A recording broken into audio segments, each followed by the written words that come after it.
Membaca berita bahwa pemerintah akan menalangi mega skandal Jiwasraya 20 triliun pakai APBN, maka saya komentar, wah seru ini bernegaranya. Selamat, baru tahu korupsi pejabat, korupsi di BUMN, kolusi kelompok pendukung dan oligarki ditanggung rakyat. Enak banget jadi pejabat sekarang ya, sirik gue, asli sirik. Dana talangan Jiwasraya mungkin ini solusi buat para nasabah Jiwasraya. Sisi lain, ini membuktikan keras kepalanya banyak pejabat bahwa nanti takut sistemik lah, mengancam ekonomi lah, takut nama baik hilang lah. Bos, yang geblek jangan dilindungi atau kalian merupakan bagian dari sistem yang bermasalah. Biarkan yang salah yang menanggung. Kita melihat hal beginian paling gerundel, kuapok lu. Tapi begitu melihat melindungi kesalahan dan kebobrokan pakai APBN, kita berkata, kuapok muka pandul. Makanya bernegara jangan berbisnis. Semua itu hanya sarana buat bancaan, bagi-bagi porsi. Lah enak yang dapat, terus yang hilang filenya di kejaksaan. Ya enak juga, wis cocok wis iki. Surga banget deh kesannya para kriminal di negara ini ya. Ini negara para berdebah emangnya. Ya nggak begitulah ngurus negara. Old mind dan old system harus diubah. Itu fundamental berpikir. Cara lama yang sudah puluhan tahun tidak mau diubah. Itu yang membuat kalian punya banyak uang di luar negeri kan ya. Karena itu nggak bakal kalian mau berubah. Lah enak, ngapain berubah? Oke lah, banyak yang sudah diubah saat ini di Indonesia. Kita akui ada pembangunan bagus, iya, tapi belum menunjukkan hasil positif. Kita belum jadi negara pemenang. Kita masih pakai GBHN negara lain. Kita masih kejepit di gambar map buatan orang lain atau negara lain. Kita tidak punya nation interest yang berdaulat. Paling hanya proyek negara dan anggaran yang dibicarakan. Bukan grand plan mau jadi apa negara ini. Di sini terpancing kita selalu untuk membantu dan memberikan kontribusi. Banyak orang yang kepala dingin melihat pendekatan bosman sebagai alternatif. Namun kalau otak pendek dan gak berilmu, bahkan mengirim buzzer menganggap bosman ini anti pemerintah. Gak pernah kita ini anti. Kita selalu memberikan masukan agar lebih baik lagi. Memang karena school of thought-nya beda, jadi landasan keilmuannya beda, muscle knowledge-nya beda, terlihat anti. Karena saat ini cara mendoktrinnya adalah apapun yang beda artinya melawan. Ngono ya. Padahal ini semua adalah perilaku alami. Contoh ikan selalu berenang melawan arus. Hanya ikan mati yang ikut arus. Begitu cara melihat perbedaan. Lupa, buzzer mah gak peduli sama bangsa negara ya. Pokoknya hanguskan orang yang berbeda dengan pejabat sekarang. Pejabat sekarang selalu benar dan berpikir untuk rakyat. Tidak ada cara yang lebih baik dari cara pejabat sekarang. Titik. Mudah-mudahan gak resesi 2 kuartal berturut-turut. Kalau ternyata 3 kuartal ke depan minus, bahkan 4 kuartal minus, yopo.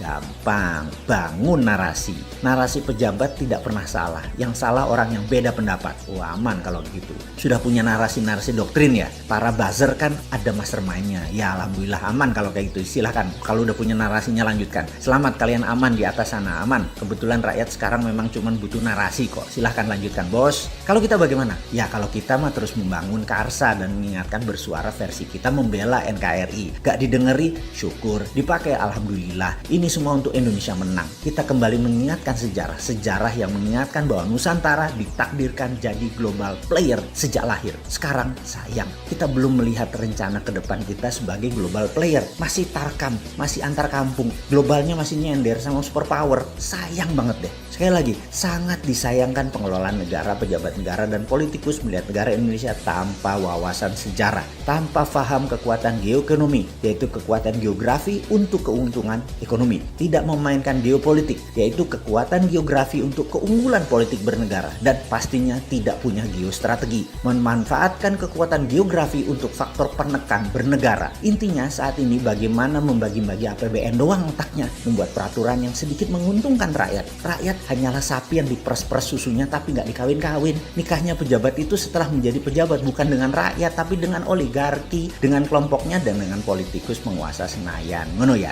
Oke, rakyat habis digrepek-grepek doang dan herannya rakyat gak kapok-kapok malah memuja-muja pejabat seperti itu. Hero-nya dijunjung. Top dah doktrin dan propagandanya. Top Marco top. Kagum gua. Udah selesai ngegosip, kita lanjut. Kita menengok sejarah sebentar. Kita tahu doktrin jalur sutra itu seakan-akan jalur hebat. Karena mungkin banyak pejabat sekarang kemakan propaganda film Tiongkok dan berbisnis dengan Tiongkok kedalaman. Sampai budaya dan doktrin gak bisa dibedain.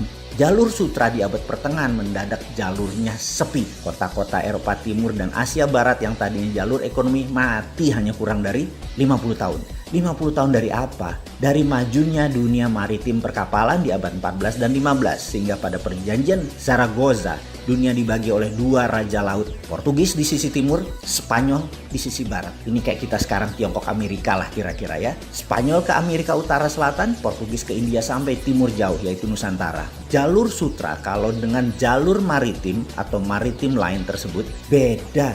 Jalur maritim lebih powerful. Jalur sutra musnah tinggal debu sekarang. Jalur maritim yang melewati Indonesia bahkan tidak berubah sejak zaman awal dunia maritim tahun 1511. Awal puncak penjelajahan mencari dunia baru, mencari sumber bahan baku baru. Dulu rempah adalah isi dari jalur maritim yang kemudian hari disebut jalur rempah atau spice route. Adalah jalan menuju kemakmuran. Rempah Nusantara telah membawa bangsa Inggris, Belanda, Portugal ke zaman keemasan mereka. Negara Eropa makmur berkelimpahan karena rempah Nusantara. Jadi sedari awal Nusantara memang ditakdirkan menjadi global player dan menjadi pembawa kemakmuran dunia. Ketika komoditas rempah menjadi industri, kebutuhannya rupanya bisa dipenuhi oleh daerah lain di awal abad 20-an. Maka terjadi pergeseran besar di mana bukan yang di permukaan tanah yang menjadi sasaran sekarang, namun yang berada di dalam tanah, yaitu mineral bumi. Perlu diingatkan, di dalam perdagangan rempah dikatakan wilayah Maluku,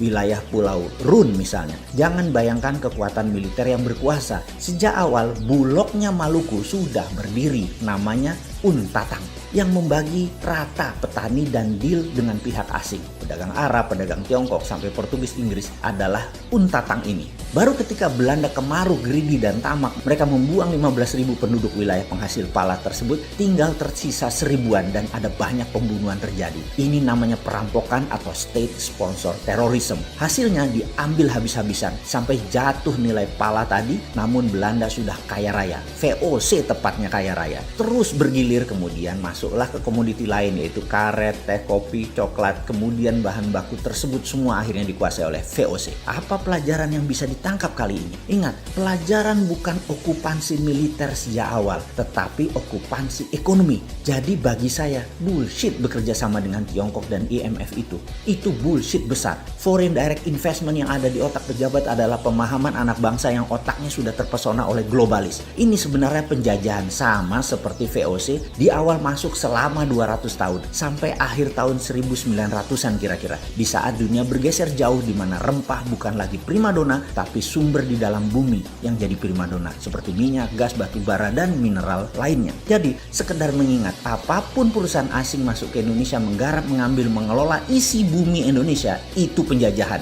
Ide ini maka saya tekankan, kalau mandat di tangan generasi muda di tahun 2024, tidak ada perusahaan tambang di Indonesia milik asing. Setidaknya 50% adalah lokal, di mana proses hilirisasi setelah tambang tadi, mineral tadi, hilirisasinya 100% lokal. Cukup sudah dibodohi oleh asing selama 300 tahun diambil rempah dan apapun yang dihasilkan oleh alam Indonesia. Namun begitu bahan baku alam di Indonesia disentuh asing dan didiamkan, artinya dua. Satu, geblek tidak paham nasionalisme. Yang kedua adalah memang kaki tangan asing.